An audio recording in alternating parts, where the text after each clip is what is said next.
بسم اللہ الرحمن الرحیم۔ السلام علیکم ورحمۃ اللہ وبرکاتہ۔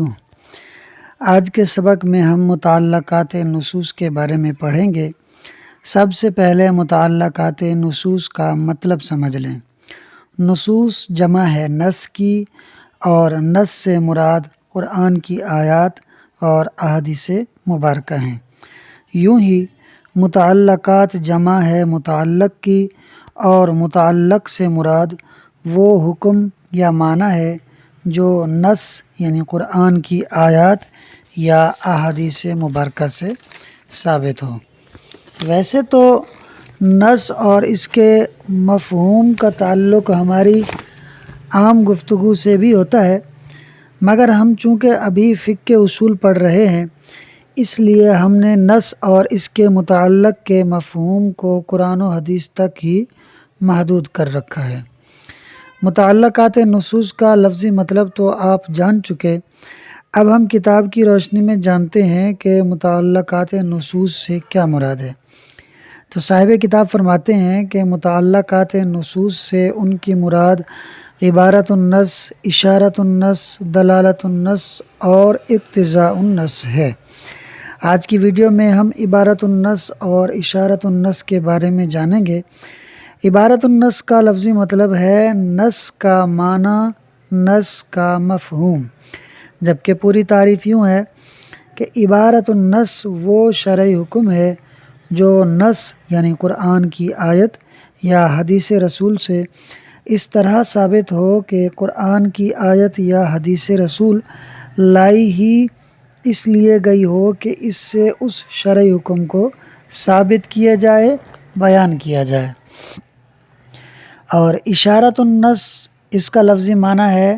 نص کا اشارہ، جبکہ پوری تعریف یوں ہے کہ اشارت النص وہ شرعی حکم ہے کہ جو نص یعنی قرآن کی آیت یا حدیث رسول سے اس طرح ثابت ہو کہ اس کے لیے نہ تو نص یعنی قرآن کی آیت یا حدیث رسول کو لایا گیا ہو، نہ ہی اسے سمجھنے کے لیے کسی اور لفظ کا نص میں اضافہ کیا گیا ہو، اور نہ ہی وہ نص سے پوری طرح ظاہر ہو بلکہ بس اشارتاً ہی ثابت ہو جائے۔ کیسے؟ آئیے اسے چند مثالوں سے سمجھتے ہیں۔ قرآن کریم میں اللہ تعالیٰ ارشاد فرماتا ہے للفقراء المہاجرین الذین اخرجوا من دیارہم، یعنی مال غنیمت کے خمس یعنی 5ویں حصے میں جہاں رسول اللہ کا، آپ کے قرابت داروں کا، یتیموں اور مسکینوں کا حصہ ہے، وہیں ان فقراء مہاجرین کا بھی حصہ ہے کہ جنہیں ان کے گھر سے نکال دیا گیا۔ یعنی یہ آیت قرآنی، یہ نص اللہ نے اس لیے بیان فرمائی کہ مال غنیمت کے خمس میں فقراء مہاجرین کا بھی حصہ ہے۔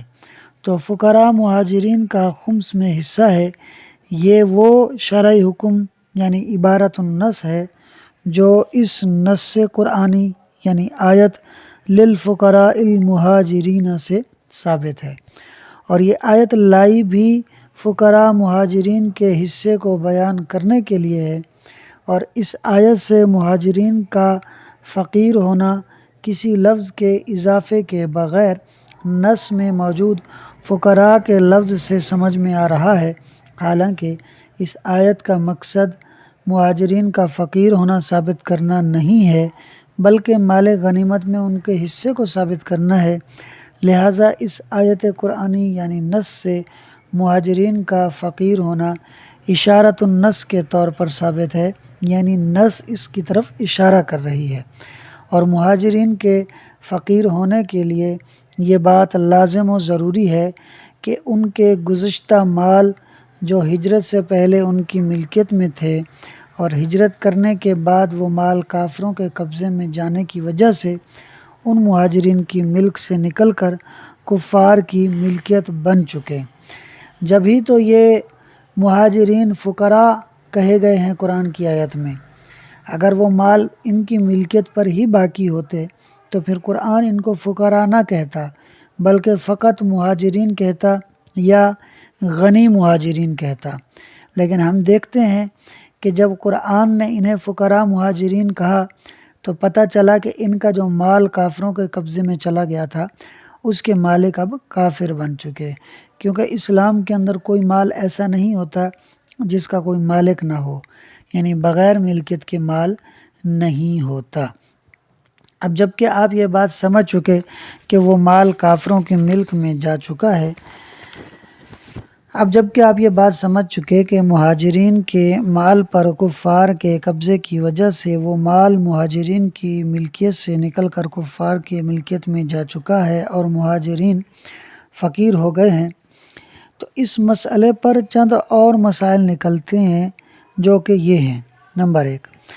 اگر کافر مسلمان کے مال پر قبضہ پا کر اسے دارالحرب یعنی کفار کے ملک میں لے جائے تو اس سے کفار کی اس مال پر ملکیت ثابت ہو جاتی ہے۔ نمبر 2،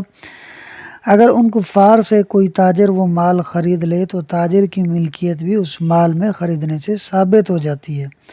کیونکہ تاجر نے وہ مال اس کے نئے مالک یعنی کافر سے خریدا ہے قیمت دے کر۔ نمبر 3، تاجر آگے اگر اس مال کو استعمال کرنا چاہے، جیسے کہ آگے بیچنا چاہے، کسی کو ہبہ یعنی تحفہ دینا چاہے یا آزاد کرنا چاہے، تو یہ سارے کام وہ تاجر کر سکتا ہے۔ نمبر 4، اسلامی لشکر کافروں پر حملہ کرے اور اس مال پر جو کہ پہلے مسلمان کا تھا اب کفار کی ملکیت میں جا چکا تھا اس پر قبضہ کر کے مال غنیمت بنا لے تو بنا سکتا ہے، اور پھر مال غنیمت کی تقسیم میں وہ مال کسی مسلمان مجاہد کے حصے میں آ جائے تو وہ مجاہد اس مال کا مالک بن جاتا ہے، اور اصلی مالک یعنی جو پہلے اس کا مالک تھا مہاجر، وہ اس سے اس مال کو یہ کہہ کر واپس چھین بھی نہیں سکتا کہ یہ تو میرا تھا۔ اب یہاں پر یہ بات یاد رکھیں کہ مال غنیمت کی تقسیم سے پہلے اگر وہ مسلمان حاکم سے وہ مال مانگ لے، یعنی وہ مہاجر مسلمان حاکم سے وہ مال مانگ لے کہ یہ میرا تھا تو مانگ سکتا ہے، تقسیم کے بعد نہیں مانگ سکتا۔ اسی طرح اگر وہ مال لونڈی تھی تو مجاہد اس سے یعنی جس کے حصے میں وہ لونڈی آئی ہے تو وہ مجاہد اس سے وطی بھی کر سکتا ہے، اور اگر وہ غلام ہو یا وہ لونڈی ہو اسے آزاد بھی کر سکتا ہے، اور اگر وہ مال ہلاک ہو جائے مجاہد کے پاس تو اس پر مجاہد پر کوئی تاوان بھی نہیں ہوگا۔ امید ہے کہ آپ کو بات یہ ساری سمجھ میں آ گئی ہوگی۔ اب عبارت النص اور اشارت النص کی ایک مثال اور بھی ہے، اس کو بھی آپ سمجھ لیں، اس کے بعد عبارت اور ترجمہ کریں گے۔ قرآن مجید میں اللہ تعالیٰ ارشاد فرماتا ہے کہ احل لکم لیلۃ الصیام الرفث، یعنی حلال کیا گیا تمہارے لیے، جائز کر دیا گیا تمہارے لیے رمضان کی رات میں بیوی سے جماع کرنا۔ اللہ کا یہ فرمان یہاں سے لے کر ثم اتم الصیام الی اللیل، پھر تم رات تک روزوں کو پورا کرو، یعنی اللہ تعالیٰ کا یہ پورا فرمان جو ہے یہ بتلاتا ہے، ترجمہ اس کا پہلے مفہوم سمجھ لیں کہ اے مومنو، رمضان کی راتوں میں تمہارے لیے اپنی بیویوں سے جماع کرنا حلال ہے، اسی طرح کھانا اور پینا بھی حلال ہے۔ کب تک؟ جب تک صبح کی سفیدی رات کی سیاہی میں سے نہ نکل آئے، اور جب صبح کی سفیدی نکل آئے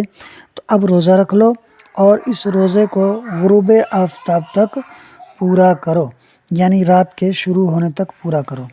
یاد رہے کہ غروب آفتاب کے ہوتے ہی دن ختم ہو جاتا ہے،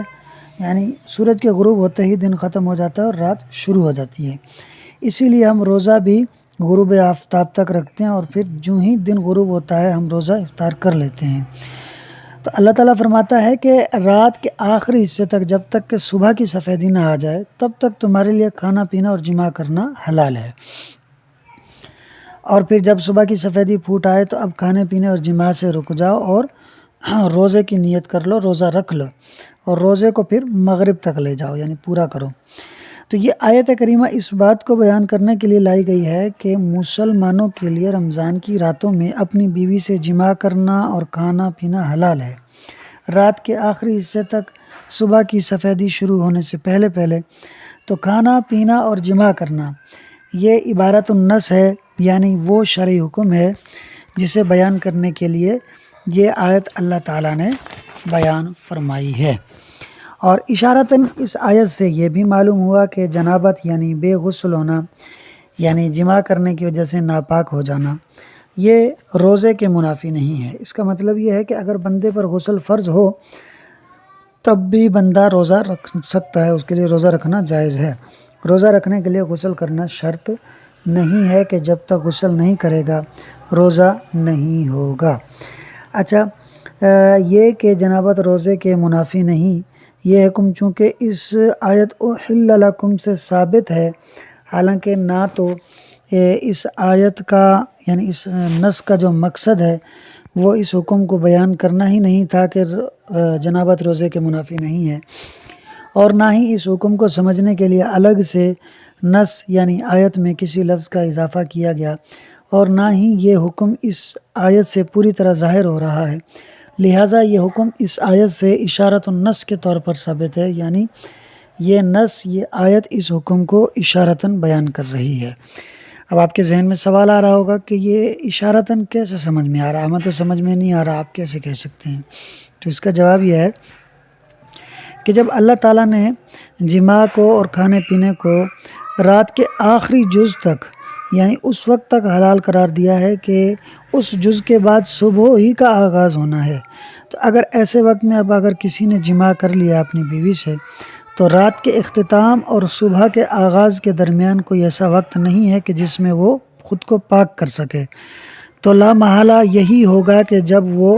رات کے آخری حصے میں جماع سے فارغ ہوگا تو جب صبح شروع ہوگی تو صبح میں وہ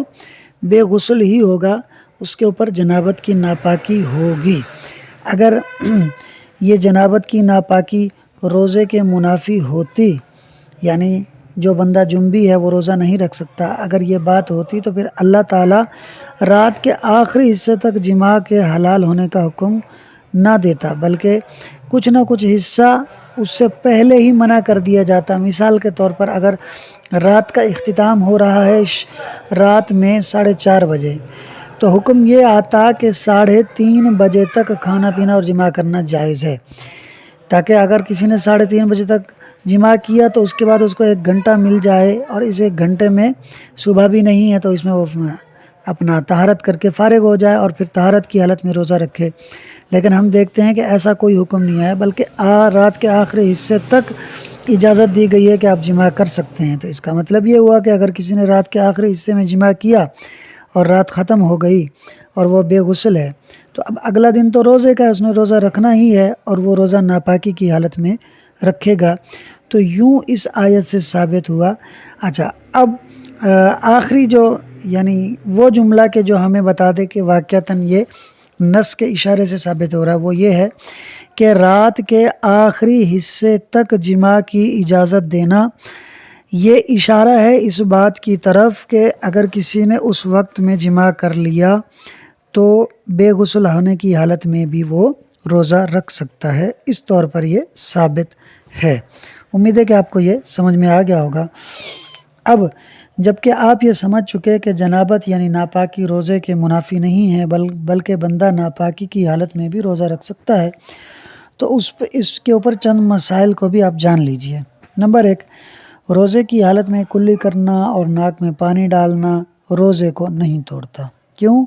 کیونکہ جب روزے دار نماز پڑھنے یا قرآن پڑھنے کے لیے غسل کرے گا تو لامحالہ اسے کلی کرنا پڑے گی اور ناک میں پانی ڈالنا پڑے گا، کیونکہ یہ دونوں غسل کے فرائض میں سے ہیں، تو ان کو ادا کیے بغیر وہ غسل نہیں کر سکتا۔ لہٰذا پتہ چلا کہ کلی کرنا اور ناک میں پانی ڈالنا یہ روزے کے منافی نہیں ہے۔ نمبر 2،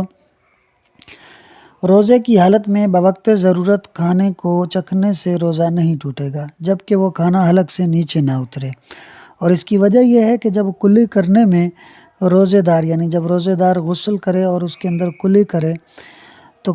کھارے یعنی نمکین پانی کے ذائقے کو چکھ سکتا ہے۔ یعنی اگر کوئی روزے دار ہے وہ غسل کر رہا ہے اور غسل کرتے ہوئے اسے کھارا پانی ملا، تو کھارے پانی سے جب وہ کلی کرے گا تو کھارے پانی کا جو نمکین ذائقہ ہے وہ اس کو چکھے گا، تو جب وہ کلی کرنے میں چکھ سکتا ہے اس ذائقے کو تو بوقت ضرورت وہ کھانے کو بھی چکھ سکتا ہے، جبکہ وہ کھانا حلق سے نیچے نہ اترے، جیسا کہ کلی میں پانی حلق سے نیچے نہیں اترتا۔ اچھا، آیت کریمہ سے یہ مسئلہ بھی معلوم ہوا کہ احتلام سے پچنے لگوانے سے اور تیل لگانے سے روزہ نہیں ٹوٹتا۔ کیوں؟ کیونکہ اللہ تعالیٰ نے قرآن میں فرمایا ہے کہ رمضان کی راتوں میں کھاؤ پیو اور جماع کرو، لیکن جب رات کی سیاہی سے سفیدی پھوٹے تو ان 3 چیزوں سے رک جاؤ۔ تو پتہ چلا کہ روزہ ان 3 کاموں سے رکنے اور اس رکے رہنے کو غروب آفتاب تک پورا کرنے کا نام ہے، یعنی کھانے پینے اور جماع سے رکنے کا نام روزہ ہے۔ اس کے علاوہ اس کے اندر احتلام، تیل اور پچنے کا کہیں اللہ تعالیٰ نے کوئی ذکر نہیں کیا کہ روزے دار کو احتلام نہیں ہونا چاہیے، یا وہ تیل نہیں لگوا سکتا، یا وہ پچنا نہیں لگوا سکتا۔ لہٰذا ان سے روزہ بھی نہیں ٹوٹے گا۔ اگر کسی کو احتلام ہو جاتا ہے، وہ پچنا لگوا لیتا ہے یا تیل لگوا لیتا ہے۔ اور جہاں تک حدیث رسول کا تعلق ہے کہ حدیث میں آیا ہے کہ پچنا لگانے اور لگوانے والا دونوں کا روزہ ٹوٹ گیا، تو اس سے مراد یہ ہے کہ ان کا روزہ ٹوٹنے کے قریب ہو گیا، ٹوٹا نہیں بلکہ ٹوٹنے کے قریب ہو گیا۔ کیوں؟ کیونکہ پچنا لگوانے والا بعض دفعہ اتنا کمزور ہو جاتا ہے کہ اسے روزہ توڑنا ہی پڑتا ہے۔ اسی طرح پچنا لگانے والے کے لیے بھی یہ اندیشہ رہتا ہے کہ کہیں خون کھینچتے ہوئے اس کے حلق میں ہی نہ چلا جائے۔ تو یہ مراد نہیں ہے کہ ان کا روزہ ٹوٹ جاتا ہے، بلکہ ٹوٹنے کے قریب ہو جاتا ہے، ٹوٹنے کی لوازمات پورے اس کے اندر ہوتے ہیں۔ اللہ نے قرآن میں فرمایا کہ رمضان کی راتوں میں صبح شروع ہونے سے پہلے تک کھاؤ پیو اور جماع کرو، اور اس کے بعد روزہ رکھ لو اور اسے غروب آفتاب تک پورا کرو۔ اس سے یہ مسئلہ بھی معلوم ہوا کہ روزے کی نیت رات سے کرنا ضروری نہیں، بلکہ صبح شروع ہونے کے بعد ضروری ہے۔ کیوں؟ کیونکہ روزے کا حکم بھی صبح سے ہے، اور جب روزے کا حکم صبح سے ہے تو اس کی نیت بھی صبح سے ہے۔ اور جہاں تک حدیث رسول میں آیا ہے کہ جس نے رات میں روزے کی نیت نہ کی تو اس کا روزہ نہیں ہوگا، اس سے مراد یہ ہے کہ روزے کی نیت رات میں بھی کی جا سکتی ہے، لیکن اگر کسی نے رات میں روزے کی نیت نہ کی تب بھی حرج نہیں، کہ روزہ تو صبح سے شروع ہوگا، لہٰذا اس کی نیت بھی صبح سے ہوگی۔ محترم ناظرین و حاضرین، مجھے اس سبق کو تیار کرنے میں تقریباً 4 سے 5 دن لگے ہیں۔ بار بار اس کو لکھنا پڑا، اس کو سمجھنا پڑا، اس کے الفاظ کو ترتیب دینا پڑا ہے، پھر بھی کچھ نہ کچھ رہ گیا ہے، اور پھر ریکارڈنگ کے اندر ڈھیر سارے مسائل۔ لہٰذا ان تمام باتوں کو مد نظر رکھتے ہوئے آپ ویڈیو کو پورا دیکھا کیجئے، چینل پر ایک دفعہ کم از کم پورا دیکھ لیا کریں، لائک اور شیئر بھی کیا کریں، ہو سکے تو چینل کو بھی ضرور سبسکرائب کر لیا کریں۔ اب آئیے چلتے ہیں عبارت اور ترجمے کی طرف۔ اس تقریر کا جو عبارت ہے وہ تھوڑی ڈیفیکلٹ ہے، یعنی اگر اس کو عام انداز میں سمجھنا چاہیں تو بہت آسان مسائل ہیں، مگر عبارت کو بہت ہی زیادہ گنجلک اور مشکل اور الجھا کر پیش کیا گیا ہے۔ مجھ سے جتنا ہو سکے گا انشاءاللہ میں آپ کے سامنے اس کو واضح کرنے کی کوشش کروں گا۔ فصل فی متعلقات النصوص، نصوص کے متعلقات میں فصل۔ اب متعلقات نصوص کا میں آپ کو ایک اور معنی بتا رہا ہوں، بالکل آسان سا، قرآن و احادیث کے احکام کے بارے میں فصل، ٹھیک؟ نعنی بہا، ہماری اس سے مراد عبارت النص و اشارتہ و دلالتہ و اقتضاءہ۔ صاحب کتاب فرماتے ہیں کہ متعلقات نصوص سے مراد، ہماری مراد جو ہے وہ ہے عبارت النص، اشارت النص، دلالت النص اور اقتضاء النص۔ اب میں نے جو آپ کو متعلقات نصوص کا مطلب بتایا ہے، ترجمہ کیا ہے کہ قرآن و احادیث کے احکام کے بارے میں فصل، تو دیکھیے عبارت النص کس کو کہتے ہیں؟ حکم کو ہی کہتے ہیں نا، جیسا کہ تقریر میں ہم نے پڑھا کہ خمس مال کے اندر مہاجرین فقراء کا بھی حصہ ہے، تو یہ تو ایک شرعی حکم ہے اور یہ عبارت النص بھی ہے۔ اسی طرح اشارت النص کے آپ کو احکام بیان کیے۔ تو متعلقات نصوص کا سادہ ترین جو مطلب ہوتا ہے وہ یہی ہوتا ہے، قرآن و احادیث کے احکام کے بارے میں فصل۔ اب عبارت النص کے بارے میں بتا رہے ہیں، فَأَمَّا عبارت النص، تو بہرحال عبارت النص، فَهُوَ، تو وہ یعنی عبارت النص، ما وہ حکم ہے، سیک الکلام لأجلہ، چلایا جائے کلام کو جس کے لیے، سی کا معنی چلایا جائے، الکلام معنی کلام، لأجلہ جس کے لیے۔ عبارت النص تو وہ حکم ہے کہ جس کے لیے کلام کو چلایا جائے یعنی لایا جائے۔ وَأُرِيدَ بِهِ قَصْدًا، اور کلام سے اسی کا ارادہ کیا جائے۔ اچھا، اریدہ کا مطلب بھی ارادہ کرنا ہے اور قصد کا مطلب بھی ارادہ کرنا ہے۔ تو قصد کو جو بعد میں لایا گیا ہے تو یہ مفعول مطلق کے طور پر ہے، اریدہ کے معنی میں حصر کو پیدا کر رہا ہے، یعنی عبارت النص وہ حکم ہے جس کے لیے کلام کو لایا جائے اور کلام سے وہی مراد ہو، کوئی دوسری چیز مراد نہ ہو، بلکہ وہی عبارت النص یعنی وہ حکم مراد ہو۔ وَأُرِيدَ بِهِ قصداً، بھی کی ضمیر کا مرجع کلام ہے، وَأُرِيدَ بِالْكَلَامِ قصداً، اور کلام سے وہی مراد ہو یعنی عبارت النص ہی مراد ہو۔ وَأَمَّا اشارت النص، اور بہرحال اشارت النص، فَهِيَ، تو وہ یعنی اشارت النص، ما وہ ہے، ثابتہ بنظم النص، جو نص یعنی قرآن کی آیت یا حدیث کے الفاظ سے ثابت ہو۔ تو اشارت النص وہ شرعی حکم ہے جو نص کے الفاظ سے ثابت ہو، من غیر زیادتن، کسی لفظ کی زیادتی کے بغیر، یعنی کسی لفظ کا اضافہ کیے بغیر، وَهُوَ غیر ظاہر، اور وہ اشارت النص وہ حکم ظاہر نہ ہو، من کل وجہ، بالکل بھی، ولا سیق الکلام، اور نہ ہی کلام لایا گیا ہو، لاجلہ، اس اشارت النص کے لیے، اس حکم کے لیے۔ مثال ہو، اس کی مثال یعنی عبارت النص کی بھی اور اشارت النص کی بھی، دونوں کی مثال فی قولہ تعالی، اللہ تعالیٰ کے فرمان میں کیا ہے جی، للفقراء المہاجرین الذین اخرجوا من دیارہم، کہ مال غنیمت کے 5ویں حصے میں سے حصہ ہے فقراء مہاجرین کا جو اپنے گھروں سے نکال دیا گئے۔ فَإِنَّهُ، تو بے شک یہ آیت کریمہ سیقہ لائی گئی ہے، لبیان استحقاق الغنیمتی، غنیمت کے مستحق کو بیان کرنے کے لیے، فصارا نصًا، تو یہ آیت ہو جائے گی نص، فی ذالک، اس مستحق کو بیان کرنے میں، وقد ثبت فقرہم، اور تحقیق ان کا یعنی مہاجرین کا فقیر ہونا ثابت ہوا، بنظم النص، نص یعنی ان آیات کے لفظوں سے، اس آیت کے لفظ فقراء سے، فکانہ اشارتاً، تو یہ نص یعنی یہ آیت اشارہ ہوگی، الی، اس بات کی طرف، انا استیلاء الکافر، کہ کافر کا غلبہ، علی مال المسلمی، مسلمان کے مال پر،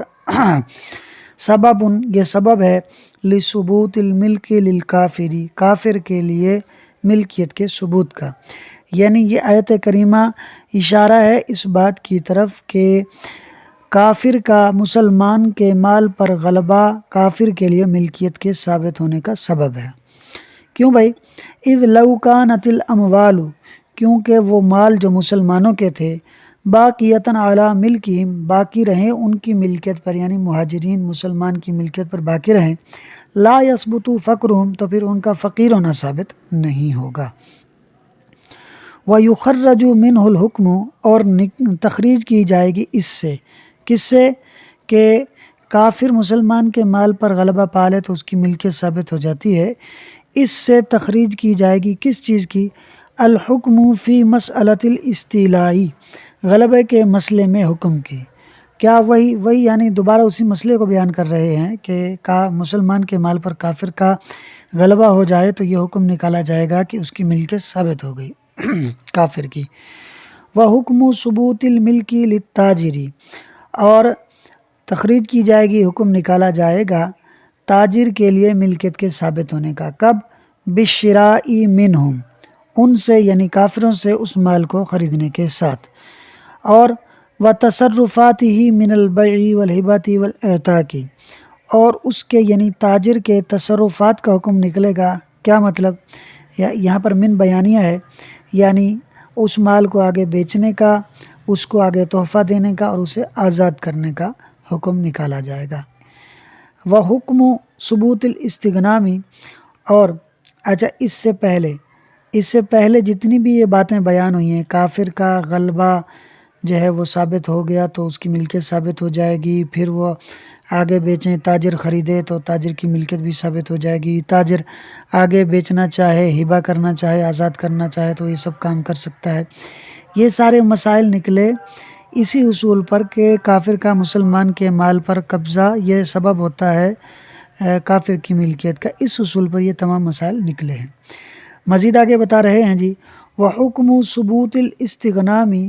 اور اس مال کو مال غنیمت بنانے کے ثابت ہونے کا حکم نکلے گا، یعنی وہی جو ہم آپ کو تقریر میں بیان کر چکے کہ ان کافروں پر اگر اسلامی لشکر حملہ کر کے اور ان سے وہ مال لے لیتا ہے تو اب وہ مال کافروں کا ہے، مسلمان مہاجرین کا نہیں ہے، لہٰذا اگر اس کو مال غنیمت بنایا جائے تو بنایا جا سکتا ہے اور وہ مال غنیمت ہی ہوگا۔ وثبوت الملک للغازی، اور غازی کے لیے ملکیت کے ثابت ہونے کا حکم نکلے گا، یعنی وہ مال غنیمت حاکم کے پاس آیا اور اس نے وہ مجاہدین کے اندر تقسیم کر دیا۔ غازی وہ مجاہد کے جو جنگ میں صحیح سلامت واپس آ جائے، جان بچا کر آ جائے، جس کی جان سلامت بچ جائے، وہ غازی ہوتا ہے۔ تو غازی کے حصے میں اگر وہ مال آ جائے تو غازی کے لیے ملکیت کے ثبوت کا حکم بھی نکلے گا۔ وَعِجْزِ الْمَالِكِ عَنْ انتزاعِهِ، اور مالک یعنی اس مال کا جو پہلے والا مالک تھا یعنی مہاجر، اس مہاجر مالک کے عاجز ہونے کا حکم نکلے گا۔ کس چیز سے عاجز ہونے کا؟ ان انتزاعہ من یدہ، مہاجر کے ہاتھ سے اس مال کو چھیننے سے عاجز ہونے کا بھی حکم نکلے گا۔ و تفریعاتہ، اور اسی کی تفریعات یعنی اسی کی مثل اور مسائل کا حکم نکلے گا۔ وہ کیا کہ وہ غازی مجاہد جو ہے وہ اس سے وطی بھی کر سکتا ہے، اس کے لیے وطی کرنا حلال ہے اگر وہ لونڈی تھی اس کے حصے میں آ جاتی ہے۔ اسی طرح وہ اس کو آزاد کرنا چاہے تو آزاد کر سکتا ہے، اور اگر وہ ہلاک ہو جائے تو اس کا ضمان بھی نہیں دے گا وہ غازی۔ اچھا جی، یہاں تک تو عبارت النص اور اشارت النص کی ایک مثال بیان ہوئی اور اس کے اوپر چند مسائل بیان ہوئے۔ اب مزید دوسری عبارت النص اور اشارت النص کی وہ بیان کر رہے ہیں۔ کہتے ہیں جی وَكَذَلِكَ قَوْلُهُ تعالیٰ، اسی طرح اللہ تعالیٰ کا فرمان، یعنی جیسے پیچھے للفقراء المہاجرین کا کوئی مسئلہ بیان ہوا، اسی طرح اللہ تعالیٰ کا فرمان احل لکم لیلۃ الصیام الرفث، یہاں سے لے کر ثم اتم الصیام الی اللیل یہاں تک، یعنی اللہ کا یہ فرمان احل لکم سے لے کر الی اللیل تک، یہ فرمان جو ہے یہ نص لائی گئی ہے اس بات کو ثابت کرنے کے لیے کہ مسلمانوں کے لیے رمضان کی راتوں میں کھانا پینا اور بیوی سے جماع کرنا حلال ہے، اور اس کی پوری تقریر میں بیان کر چکا ہوں۔ اب یہاں پر جو ہے یہ ایک الگ ہی انداز سے بیان کر رہے ہیں کہ اس کا ربط میرے حساب سے بن نہیں پا رہا، لیکن میں ترجمہ بہرحال کر دیتا ہوں۔ فَالْإِمْسَاكُ فِي أَوَّلِ الصُّبْحِ، تو خود کو روک لینا، امساک مانا روک لینا، تو روک لینا کھانے پینے اور جماع کرنے سے، فی اول الصبح، صبح کے شروع میں، یتحقق مع الجنابۃ، یہ پایا جائے گا جنابت کے ساتھ۔ اچھا، کھانے پینے اور جماع سے خود کو صبح کے شروع میں روک لینا یہ جماع کے ساتھ پایا جائے گا۔ اب اس کا آپ مطلب سمجھیں، یہ کہنا کیا چاہ رہے ہیں؟ یہ بتانا چاہ رہے ہیں دیکھیے کھانے پینے اور جماع سے رکنا اس کو کیا کہتے ہیں؟ صبح صادق سے لے کر غروب آفتاب تک جو بندہ کھانے پینے اور جماع سے رک جائے اس کو کیا کہتے ہیں؟ اس کو روزہ ہی کہتے ہیں نا۔ تو اگر یہاں یہی بات کر دیتے کہ صبح کے شروع میں کھانے پینے اور جماع سے رکنا یعنی روزہ رکھنا یہ جنابت کے ساتھ پایا جاتا ہے، کیوں؟ یعنی اس آیت کو احل والی آیت کو بیان کر کے یہ ڈائریکٹ اس سے سب سے پہلے اشارت النص کے مسئلے کو ثابت کر رہے ہیں۔ یہی اشارت النص کا مسئلہ ہے نا کہ بھائی روزہ جنابت کے منافی نہیں ہے، یہ اشارت النص میں آپ کو تقریر میں پورا سمجھا چکا ہوں۔ تو پہلے اس آیت سے یہ سمجھا ہی اشارت النص رہے ہیں۔ وہ کس طرح کہہ رہے ہیں کہ بھئی یہ کھانے پینے اور جماع سے رکنا صبح کے شروع میں جنابت کے ساتھ پایا جائے گا، اس کی دلیل دے رہے ہیں، کہہ رہے ہیں جی لِأَنَّ مِن ضرورتی حل المباشرتی الی الصبح، کیونکہ صبح تک یعنی صبح کے شروع ہونے سے پہلے رات کے آخر تک، الی الصبح کا مطلب اس میں صبح شامل نہیں ہے، صبح شروع ہونے سے پہلے تک جماع کے حلال ہونے کی ضرورت میں سے یہ بات ہے۔ کیا بات ہے جی؟ ان یکون الجزء الاول، کہ صبح کا پہلا جز، ان یکون الجزء الاول، کہ پہلا جز، من النہار، دن کا، مع وجود الجنابت، جنابت یعنی ناپاکی کے پائے جانے کے ساتھ ہو۔ والامساک فی ذلک الجزء، اور اس وقت میں یعنی صبح جب شروع ہو رہی ہے، رات کا اختتام ہوتے ہی صبح شروع ہو رہی ہے، اس وقت کے اندر رک جانا کھانے پینے اور جماع سے، صوم، یہی تو روزہ ہے۔ امیر العبد باتمامہ، حکم دیا گیا ہے بندے کو جس کے پورا کرنے کا، یعنی وہی بات جو میں نے آپ کو پہلی والی عبارت کے اندر کہی اس کو یہ دوسری والے میں بیان کر رہے ہیں کہ صبح کے شروع میں کھانے پینے اور جماع کرنے سے رک جانا یہی تو روزہ ہے، اور اسی کو پورا کرنے کا تو بندے کو حکم دیا گیا ہے۔ فَكَانَ هَذَا إِشَارَةً، تو یہ جو ہے یہ یعنی روزہ جنابت کے ساتھ پایا جائے گا، یہ اشارہ ہوگا۔ فَكَانَ هَذَا إِشَارَةً، تو اللہ تعالیٰ کا یہ فرمان، معذرت مسٹیک ہو گئی یہاں پر، فَكَانَ هَذَا إِشَارَةً، تو یہ یعنی عورتوں سے جماع کرو رات کے آخری حصے تک۔ اللہ تعالیٰ کا یہ فرمان اشارہ ہے الا اس بات کی طرف ان الجنابت کہ جنابت یعنی ناپاکی لا تنافی الصوم یہ روزے کے منافی نہیں ہے۔ کیوں نہیں ہے؟ کیونکہ رات کے آخری حصے میں جب جماع کرے گا تو اس کے بعد تو فوراً صبح شروع ہو رہی ہے، تو اس کو تو اتنا وقت ملا ہی نہیں کہ جس کے اندر وہ غسل کر سکے، خود کو پاک کر سکے، تو اس کا روزہ جنابت کے ساتھ ہی ہوگا۔ تو پتہ چلا کہ جنابت روزے کے منافی نہیں ہے، جنابت کے ہوتے ہوئے بھی روزہ رکھا جا سکتا ہے۔ جب آپ یہ سمجھ گئے تو پھر آپ یہ بھی سمجھ لیجئے وَلَازِمَ مِنْ ذَلِكَ تو لازم آئے گا اس سے، کس سے؟ کہ جنابت روزے کے منافی نہیں ہے۔ اس سے یہ لازم آئے گا ان المدمدۃ والاستنشاق کہ کلی کرنا اور ناک میں پانی ڈالنا لا ینافی بقاء الصوم یہ روزے کے باقی رہنے کے منافی نہیں ہے، یعنی روزے کو نہیں توڑتا، کیونکہ جب روزے دار نماز پڑھنا چاہے گا تو اس نے غسل تو کرنا ہے، اور غسل کے فرائض میں سے کلی کرنا اور ناک میں پانی ڈالنا بھی ہے، لہٰذا اس کو یہ کرنا ہی پڑے گا۔ پتہ چلا کہ کلی کرنا اور ناک میں پانی ڈالنا یہ روزے کے منافی نہیں ہے، روزے کو نہیں توڑتا۔ جب یہ بھی آپ سمجھ گئے تو پھر آپ یہ بھی سمجھ لیجئے وَيَتَفَرَّعُ مِنْهُ تو اس سے متفرع ہوگا، نکلے گا یہ مسئلہ انا من ذاکا کہ جس نے چکھا شیئن کسی چیز کو بفمی ہی اپنے منہ سے لم یفسد صومہ تو اس کا روزہ فاسد نہیں ہوگا جب تک کہ وہ حلق سے نیچے نہ اتر جائے، محض چکھنے سے اس کا روزہ فاسد نہیں ہوگا۔ فَإِنَّهُ لَوْ كَانَ الْمَاءُ کیونکہ اگر پانی یعنی روزے دار جب کلی کر رہا ہو اور پانی ہو مالحن نمکین یجد طعمہ تو وہ اس کے ذائقے کو پائے گا عند المدمدتی کلی کرنے کے وقت لا یفسد بہ الصوم تو اس سے اس کا روزہ نہیں ٹوٹے گا۔ تو اسی طرح اگر وہ کوئی چیز چکھ لیتا ہے تو چکھنے میں بھی ذائقہ ہے، اس سے بھی اس کا روزہ فاسد نہیں ہوگا جب تک کہ وہ اس کے صلی اللہ علیہ وسلم جب تک کہ اس کے حلق سے نیچے نہ اتر جائے۔ اچھا، کھانے پینے اور جماع سے رکنے کا نام روزہ ہے، تو اسی کے اوپر وہ کہہ رہے ہیں کہ وَعُلِمَ مِنْهُ تو اس سے یہ بھی معلوم ہو گیا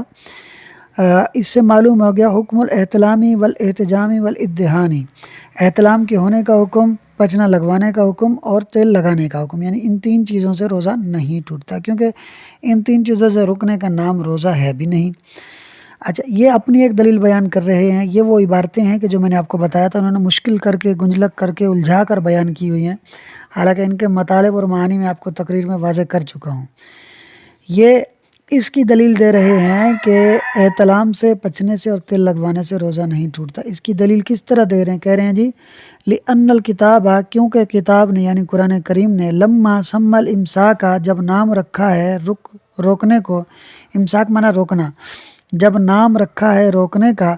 کون سے روکنے کا؟ اللازمہ بواسطۃ الانتہاء عن الاشیاء الثلاثۃ المذکورۃ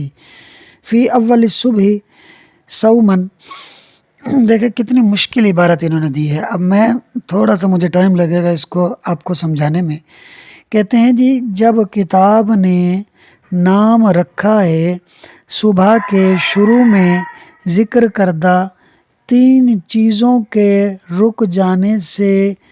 جانے کے واسطے سے لازم آنے والے روکنے کا نام روزہ رکھا ہے، علما تو معلوم ہو گیا انا رکن الصومی کہ روزے کا رکن یتم بالانتہائی مکمل ہو جاتا ہے، مکمل ہوتا ہے بالانتہائی عن الاشیاء الثلاثۃ تین چیزوں سے رکنے کے ساتھ۔ کتنی مشکل کر کے عبارت کو بیان کیا گیا ہے۔ میں اس کے اوپر ایک مختصراً ویڈیو بنا کر اس کا لفظی ترجمہ کر دوں گا، یہاں پر کرنا ممکن نہیں ہے، ویڈیو بہت لمبی ہو رہی ہے۔ بہرحال آپ اس سے آگے عبارت دیکھیے وَعَلَى هَذَا تو اسی کے اوپر تخریج کیے وَعَلَى هَذَا يُخَرَّجُ الْحُكْمُ اسی کے اوپر تخریج کی جائے گی، کس کے اوپر؟ اللہ نے فرمایا کہ رات کے وقت کھاؤ پیو اور جماع کرو، اس اللہ کے فرمان پر تخریج کی جائے گی کون سے حکم کی؟ الحکم فی مسئلۃ التبییت رات میں نیت کرنے کے مسئلے کی، کہ رمضان کی راتوں میں روزے کی نیت کرنا ضروری ہے یا صبح کی جائے گی۔ فَإِنَّ قَصْدَ الْإِتْيَانِ بِالْمَأْمُورِ بِهِ تو کہتے ہیں کیونکہ اتیان معنی ادا کرنا، معمور بھی معنی روزے کو ادا کرنے کا ارادہ، انما یلزمہ بے شک یہ روزے کو لازم ہوتا ہے عند توجہ الامر، امر یعنی حکم کے متوجہ ہونے کے وقت، یعنی روزے کے ساتھ نیت لازم ہوتی ہے اس وقت کہ جب روزے کا حکم ہوتا ہے، روزے پر جب حکم متوجہ ہوتا ہے۔ والامر انما یتوجہ بعد الجزء الاول، اور روزے کی طرف جو حکم ہے وہ متوجہ ہوتا ہے دن کے پہلے جز کے بعد، یعنی جیسے ہی دن کا آغاز ہوتا ہے، صبح کا آغاز ہوتا ہے تو روزہ رکھنے کا حکم متوجہ ہو جاتا ہے۔ کون سے حکم کے ساتھ؟ لقولہ تعالی ثم اتموا الصیام الی اللیل، پھر روزوں کو رات تک پورا کرو، یعنی جب رات کی سفیدی ختم ہو جائے اور صبح کی سفیدی پھوٹ پڑے تو اب کھانے پینے جماع سے رک جاؤ اور اسے پورا کرو۔ اس کا مطلب یہ ہے کہ صبح کی سفیدی سے ہی روزہ رکھنے کا حکم ہے۔ تو امید ہے کہ آپ کو یہ بات سمجھ میں آ گئی ہوگی۔ اللہ اکبر۔ ویڈیو اچھی لگی ہو تو ویڈیو کو لائک اور شیئر کیجیے، چینل کو ضرور سبسکرائب کیجیے۔ چینل کا نام ہے پرائڈ ایجوکیشن۔